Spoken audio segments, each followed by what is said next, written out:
Good evening, folks. This is meant to be an introduction to the new middle school schedule for all Braintree Public Middle Schools, which will be starting on Monday, February 1st. Key elements of the middle school schedule, we will be having a 6-period school day. School day will start at 8 a.m. and continue until 2:25 p.m. This is the length of our school day in a typical school year, so this is an important step towards returning to a more normal schedule. We'll be having the full school day for all students. We're also returning to a 6-day cycle. Our 7th and 8th grade students will remember the cycle rotation from prior years. So, you typically go from Monday to Friday. And so far this year, we've then been restarting that rotation with the next Monday. But for a 6-day cycle rotation, you'll continue on. So for the first week, we'll start Monday, February 1st with day 1. Tuesday will be day 2. We'll go that way. Friday is day 5. So then Monday, February 8th, we continue the cycle, and so that would be a day 6. We then would restart the cycle with going back to the beginning. So Tuesday, February 9th is going to be a day 1. Wednesday would be day 2, and we continue through the cycle rotation in that way. Classes will be held at the same time each day. Our older students will also remember that your classes moved so that they met at different times throughout the school day. That's called a rotating schedule, but this is a non-rotating schedule. If you have English first block, you would have English first block every day. Classes will meet 5 days per cycle. The 6th day, students will be assigned to a directed study block. We needed to set up the schedule that way in order to ensure that teachers were available to teach all their courses. And then we designed the directed study period for students to be able to work on asynchronous work during that time. It's also an opportunity for students to receive specialized support. If you have resource class, it would happen during that time. English language learners will receive resource support during the directed study time as well. And that's also an opportunity when guidance counselors will be meeting with students on an individual basis in small groups. Students can request to meet with their guidance counselor during that time as well. So it creates time in the schedule for that work to continue. Each class has an additional 30 minutes of asynchronous work per week. So each major is going to be assigning an additional 30 minutes of asynchronous work. This is an effort to meet the Massachusetts Department of Education's expectations for time on learning. The target is 935 learning hours over the course of the school year. And so each major subject area is going to assign 30 minutes of asynchronous work that will count towards that goal and move us towards that target. That work will be due on a weekly basis, not on the cycle basis. Hybrid students will spend half of your school day in person and half of your school day in live remote classes. Obviously, the remote academy will spend your entire day in remote classes. But for the hybrid students, cohort A, you would start your mornings in school. You would then go home for lunch, take a break, and then you would be logging in for your afternoon classes, which will be live meets that all students are expected to attend.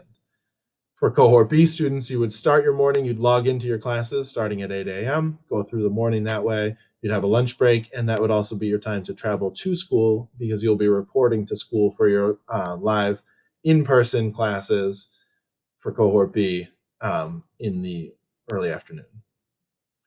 Wednesdays in the new schedule will be a full day of live remote classes. So currently we have our synchronous Wednesday mornings where we have live remote classes, but this is going to extend that. It'll just be another day in the cycle, except all the classes will be held live remote. That will be obviously no change in a cycle for the remote academy students. It'll just be like another day. But for the hybrid students, you'll continue with the cycle, whatever day comes next in the cycle, but all of your classes will be held remotely each Wednesday. And we'll continue with the cycle rotation during that time. So for example, in the first week, the first Wednesday is going to fall on day 3. By the second week, it's already moved through the cycle, so that would be day 2. And it'll continue that way through the remainder of the school year.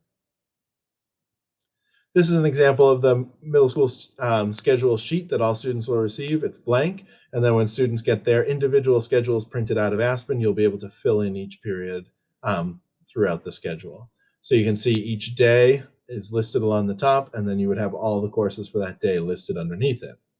You can also see that the times for each block are listed here. In the new schedule, our blocks are going to be 50 minutes long, which is 5 minutes longer than what we've been working with for the school year. We've had 45-minute blocks, so it'll be a slightly longer block as we go through.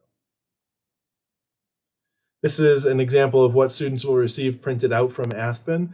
This is a 8th grade student in cohort A, hybrid schedule. So she has math first block, and then science, English, and then she would, in between periods 3 and 4, the student would be traveling home, having lunch, and then logging in for remote classes in the afternoon, Spanish, phys ed, or art, depending on what part of the cycle we're in, and then social studies. The blank spaces are all of those directed study blocks. And so on the schedule sheet, you just fill those in as directed study time. When you're home, you will have Google Meets that you log in for that. When you're in person, obviously, you'll just report to those classes. The X block is a carryover from the schedule that we've been using for this school year, so don't be alarmed by the blank row at the bottom. The cohort, this is a cohort A grade 8 schedule.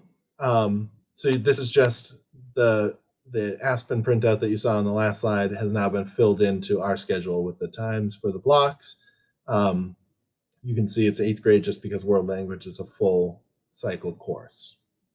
All right, so again, this is cohort A, so all the afternoon classes are remote, social studies, world language are remote, and then the specials, and then in person are ELA, science, and math. This is pretty much the same thing. The only difference is that it's a cohort B schedule, happens to be grade 7. The only difference there is that you'll see world language is only a half cycle class in grade 7. Um, they would start their morning with remote classes. So you would log into social studies first block, then you would have either PE or world language in this sample. And then you have either art, health, music, depending on which of the specials you got assigned to. You would then be reporting to the school building in the hybrid schedule, and you would have science, ELA, math in this example. Directed studies are scattered throughout.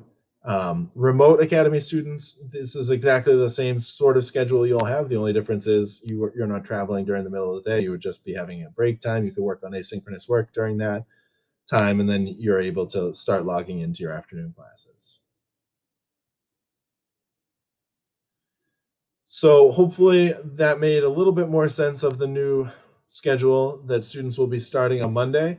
Students' teachers will be going over the schedule with them. I know cohort A students started to have it explained to them by your teachers in person earlier this week. Cohort B students will be going over that as the week goes on. We're expecting to get student schedules distributed to you by the end of the week so that students can start to look ahead to which classes they'll be having starting in the new schedule on Monday morning.